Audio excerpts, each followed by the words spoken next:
Gather round, friends. It's time for Officials' Tales. Hosted by three retired sports referees that coaches throughout Northern Ohio knew as the Three Blind Mice. They are authors of the book called Officials' Tales. So let's meet the authors and your hosts, Jimmy Borgia, Rick Hall, and Don Nardecchia for today's edition of Officials' Tales. Now here's your host, Rick Hall.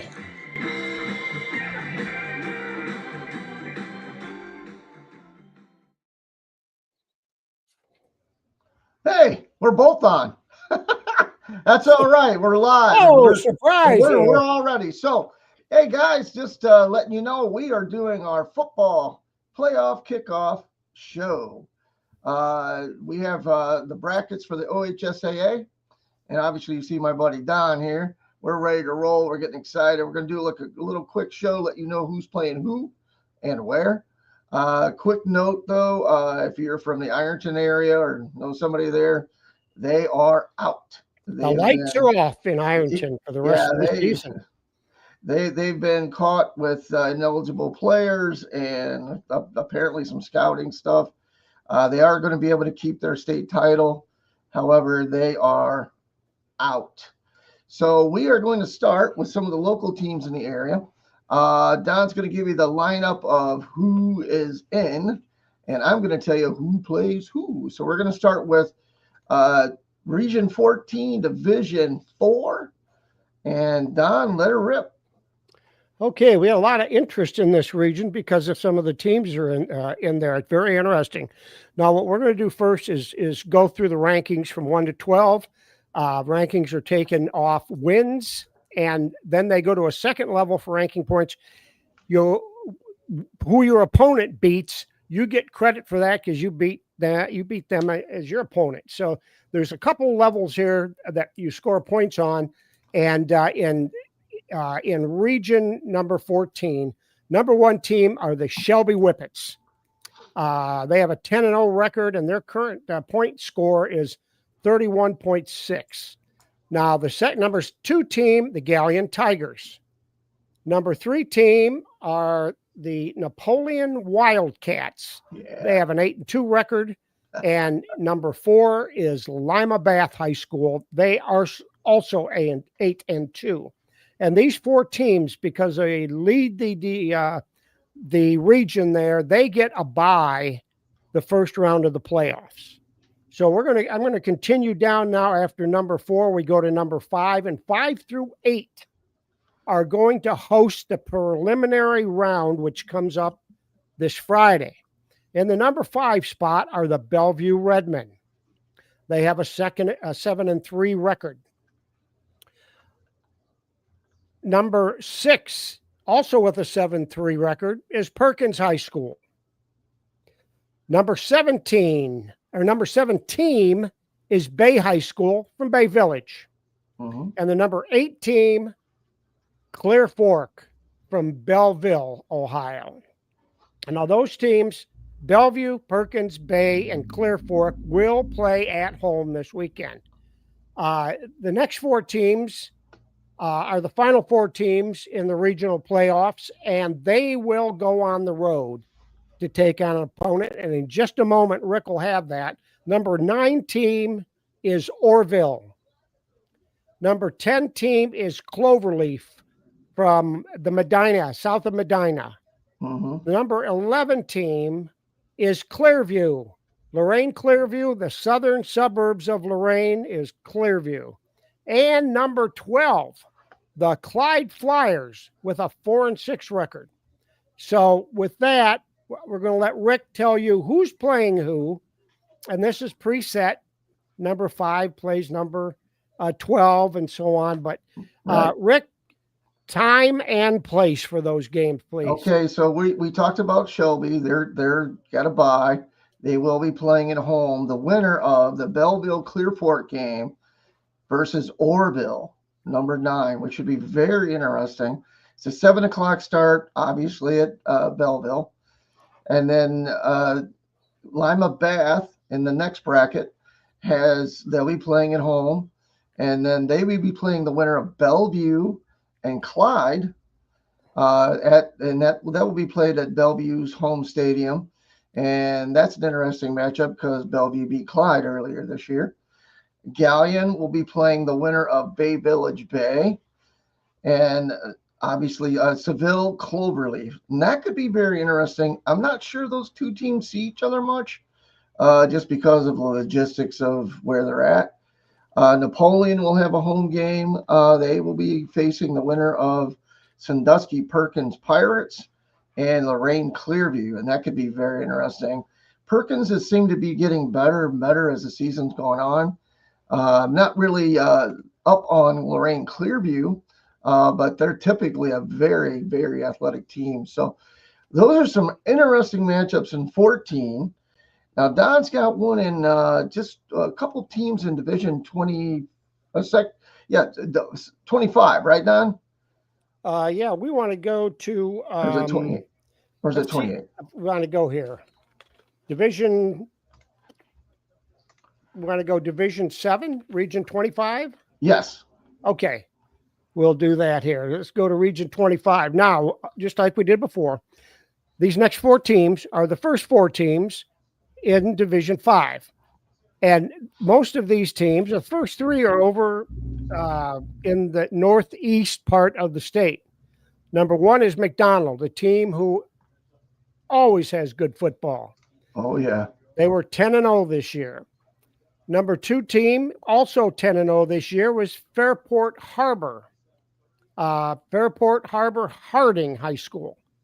Number 3, people in this area know Mogador well. Oh, and yeah. I was fortunate to go there one year, and it is a wonderful atmosphere, small school atmosphere, small town around a huge city in Akron. So Mogador is in at 9-1, and at 8-2 is Monroeville. So those are your 4 that will not be playing this weekend. McDonald, Fairport Harding, Mogador, and Monroeville. Right. Now, teams number 5, 6, 7, and 8 are Malvern High School, East Palestine High School, East Canton High School, and I know that Monroeville has a little bit of history with East Canton because they came to Monroeville to play a number of years ago. And number 8 from Warren, John F. Kennedy High School. The last 4 of these teams will be traveling. Number 9, Norwalk St. Paul. Ladies, get the chili started. Want to tailgate with chili and hot cocoa. Number 10, Lisbon David Anderson. Number 11, Berlin Center Western Reserve. And number 12, Ashtabula St. John. So those are the teams playing in Division 7, Region 25.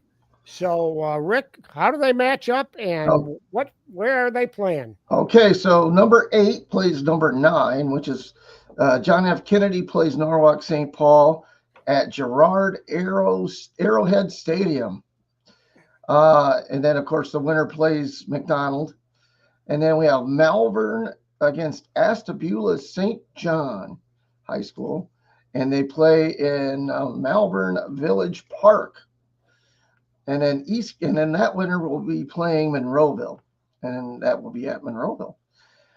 East Canton plays Lisbon David Anderson at Fultz Stadium, named after our buddies in crime, Billy and Denny. No, they wish, right?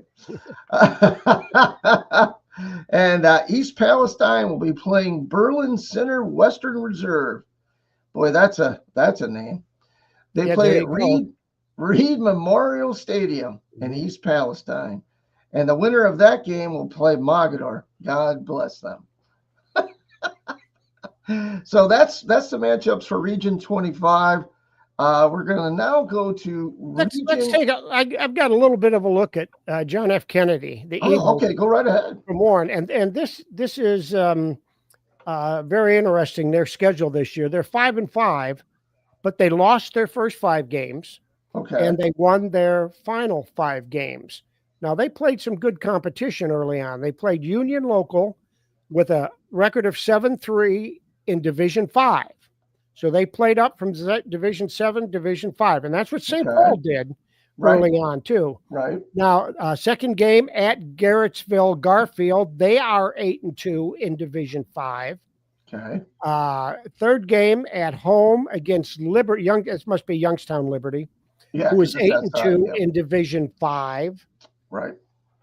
Then they went to Youngstown and played Youngstown East, who was 6-4 in Division 3.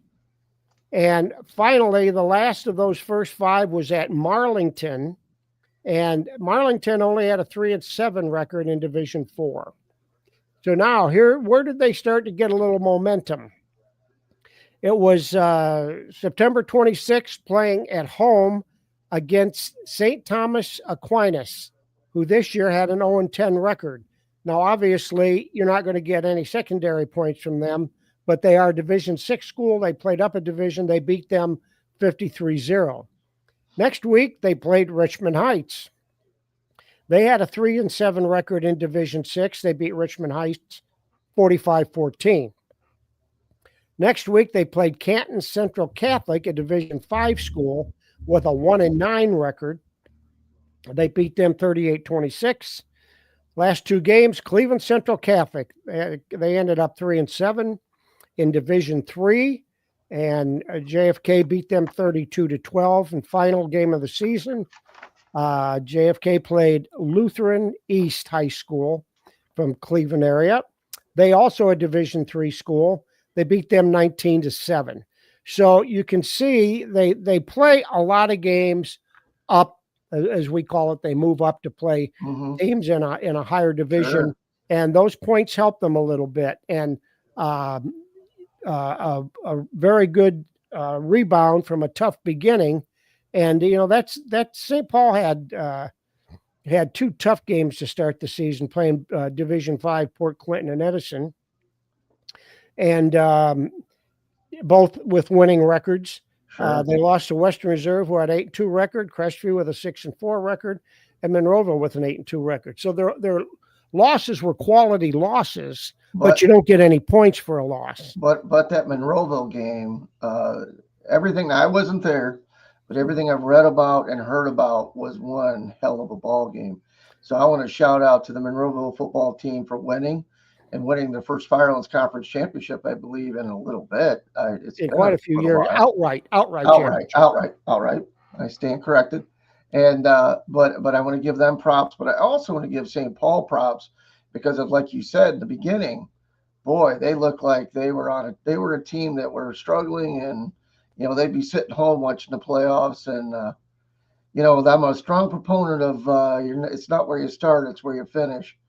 So don't keep your head down, boys. You played a hell of a ball game Friday night, and just go out now. It's all 0-0s, and we wish you guys the best of luck because those are the 2 teams that are in my backyard. So I do wish them the best of luck. So we're on to Region 18. So Don, you go right ahead, and let's get them going. Region 18 is in Division 5, and right there, we're going to see teams now in Northwest Ohio. Yep. And the number 1 team in Region 18 is Liberty Center. And they are always at the very top of the region. They were 10-0 again this year. Number 2 team, Worcester Triway. They play a solid schedule, and they must be one of those teams. Them and number 4 here are the outliers from the Northwest teams they're actually in the Northeast District. A Triway is south of Worcester, and number 4, well, we'll get to the number 4 in just a minute. Number 13 in the region is Genoa High School from Genoa. Mm-hmm. And number 4 is Norwayne, which is it's outside the small community of Creston, and they're in northern Wayne County. So you've got northern Wayne County, and you've got Triway down there south of Worcester, and They both are in the top 4, and they will not play this weekend. Right. That's right. Now, further down, and we go. Number 5 is Liberty Benton from just outside of Findlay, the other side of Findlay. Number 6 is at the Edison Chargers. They ended up the season 7-3. Number 7, Fairview from Fairview Park. They ended up 8-2. Number 8, and that would be Eastwood in Pemberville, a very strong athletic high school that are just a few miles east of Bowling Green. So Liberty Benton, Edison, Fairview, and Eastwood have opening round home games. Now, traveling for those games, number 9, the Oak Harbor Rockets with an 8-2 record. Number 10, we go south now to Fredericktown. That is down there. I think they're in the, I think they're in Central District, but they're another one, an outlier to the south. Right. They ended up 8-2. And number 11 is the Port Clinton Redskins. They ended up 6-4 in 11th place. And number 12 is Delta. They are east of the airport, west of the airport in Toledo. Delta had a 6-4 record. So there are your teams that are playing. Rick, where is the matchups going to take them? Okay, so now we know that Pemberville Eastwood is going to play Oak Harbor. And I think that's going to be a very good athletic game. It's going to be played at Freedom Field at Jerry Rutherford Stadium. And then the winner of that will go on to play Liberty Center. Findlay Liberty Benton will play Delta at Findlay's home stadium at Liberty Benton Stadium. And that winner will go on to play Creston Norwayne, which I know very little about, but typically they're good. They have been good in the past. Fairview Park Fairview will play Fredericktown, and that matchup will be played at Fairview High School. The winner of that will go on to play Worcester Triway. That could be very interesting. Milan Edison will play Port Clinton, which they've played them once already this year at Edison. And Edison lost that game early on. I believe it was like a first week or second week. The winner of that will go on to play Genoa. I did get to see Milan Edison play about a half this year. I was there for something else, but I got to sit and watch them. They're very athletic, very well coached. Jim Hall's still there. Very good coach, very good coaching staff. They will be ready. Now, I didn't get a chance to see Port Clinton because Bellevue was playing Edison that night. And Edison's a little small up front, I think, but very athletic, very good pass catchers. The Strecker boy, he's really good as a wide receiver, and he plays corner too, I believe. So I got to see him pick a pass off. But anyway, that's Stacy Strecker's son from the Norwalk Park and Rec. So that's what we got. Now we're on to Region 22, which will be the last of the people in our area. So Don, you want to take that one away? Okay, let me get Region 22 paired up here. Yeah, that starts right off from Margaretta. Boy, didn't they have quite a season? Oh, Lord. Well, it's time for them. They're very cyclical. Margaretta seems to roll in about every 5 to 10 years. Boy, they seem to have one hell of a football team. And right. And if you were blessed to ref their game or see one of their games this year, they've been very dominant. So they might make a deep run, but I never want to prognosticate. I don't want to be the Greek. There's some top teams in there. Yeah, and there's what I call sleepers down the road here that have always had good tournament runs. So go ahead, Don, give them the list. Okay, so here's Region 22. This is Division 6, and as we mentioned, the Castalia Margaretta Polar Bears with a 9-1 record this year. They are the number 1 seed. Number 2 seed, also carrying that 9-1 record, Hope Rolllouden Chieftains from Bascom between Tiffin and Fostoria. Number 3, another school that is really good athletically, Archibald. They have an Always. 8-2 record. And in 4th place, this is kind of surprising to me, is Paulding High School. And I've never known Paulding only once in a great time to have really a nice athletic team. I remember when they were in the state basketball tournament, Final Four. That was probably 25 years ago. That was like one-time thing. So that kind of surprised me. But they went 10-0, and just to show you here, going 10-0, they beat an winless team in Swanton. They played North Central 3-7, Jefferson 1-9, Wayne Trace 3-7, Ayersville 2-8, and then Fairview, who is in their division, and they may see again. They beat Fairview. They beat Edgerton, who had a 6-4 record. Fairview was 9-1, Edgerton 6-4. Then Hicksville 1-9, Tenora 5-5, and Antwerp 3-7. So there were only 2 teams that had a winning record on their schedule. They beat them both. But going undefeated, I don't care what kind of competition you play, a lot of pressure on a high school kid. So just something. And here's one of those sleepers right here. Number 5 team, Sherwood Fairview, home game for them. Yep. A tie between the 6th and 7th place teams.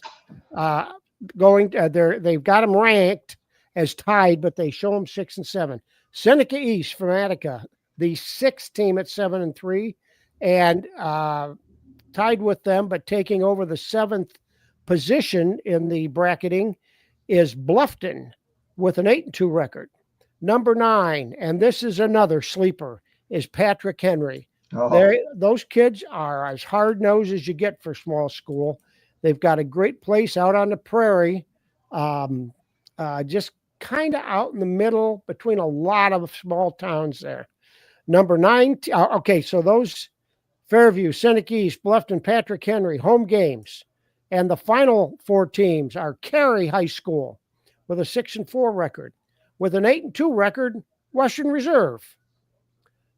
With a 7-3 record, Woodmore High School from Elmore. And number 12 team, 5-5 record, Tenora High School, which is just outside of Defiance. So those are the players.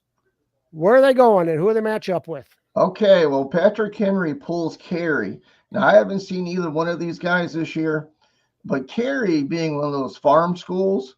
Oh, and by the way, it's going to be at the Big Red Stadium, Patrick Henry's place.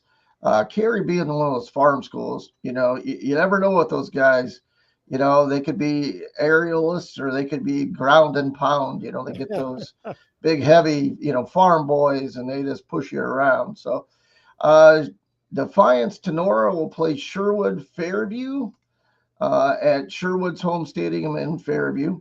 It's called Fairview. Bluffton will play Western Reserve, and of course that's going to be in Harmon Field in Bluffton. Western Reserve, I haven't seen them this year either, but I know they've had some success. And with that team, they're very athletic, and I think they love to run the football. At least that's tradition at Western Reserve. Attica Seneca East will be home for Elmore Woodmore, and that, that's at Tiger Stadium, of course. And so the winner of the Patrick Henry Cary game will play Margaretta. The winner of the Fairview Tenora game will play Paulding.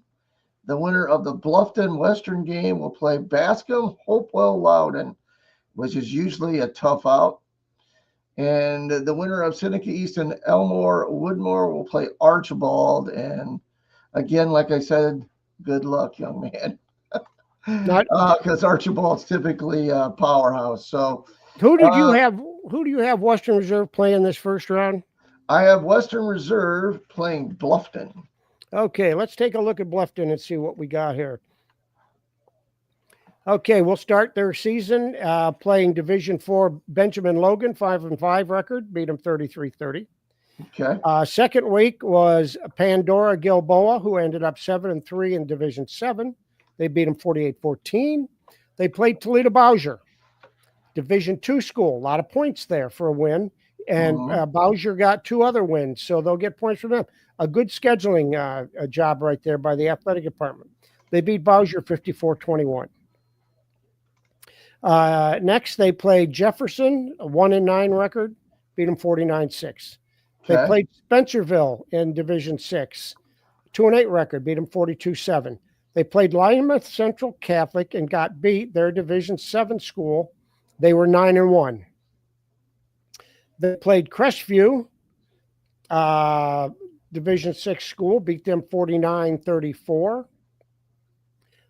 Played Fort Loramie, Division 7 school, 3-7 record. They beat them 42-9. They played Allen East High School, 3-7 record, Division 6. Beat them 45-13.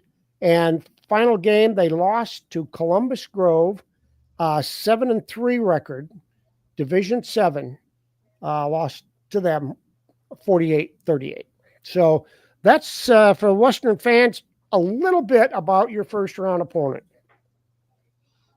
Well, I'll tell you, there's going to be some great football, and hopefully that everybody comes out healthy and, win or lose. And hopefully every fan, doesn't go over the top and lose their brains over things. I mean, I'm going to tell you this from the bottom of my heart. Me and Don and all the guys in the area will tell you the same thing. In all the years that we've officiated sports, Don and I, football and basketball, we've never called a perfect game.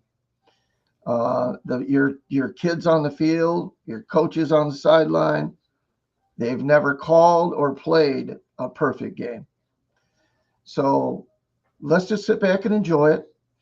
It's going to be fun.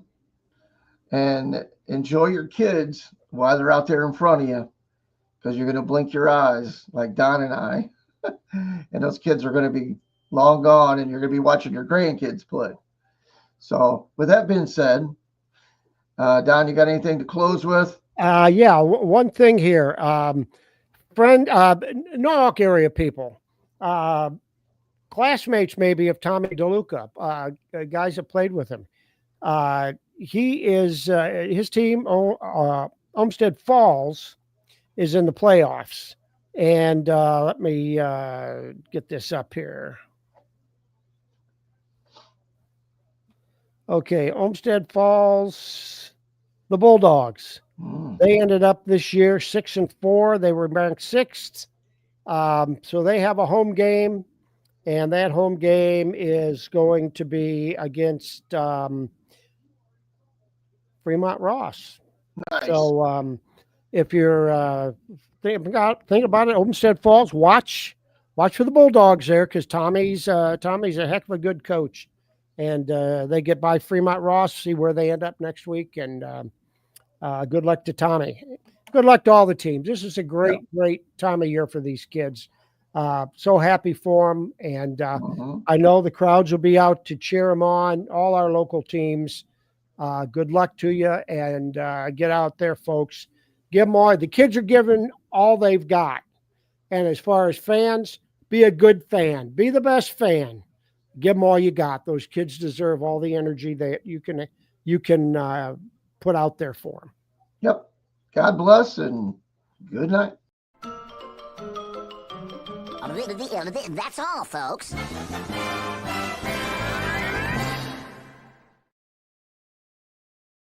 All right.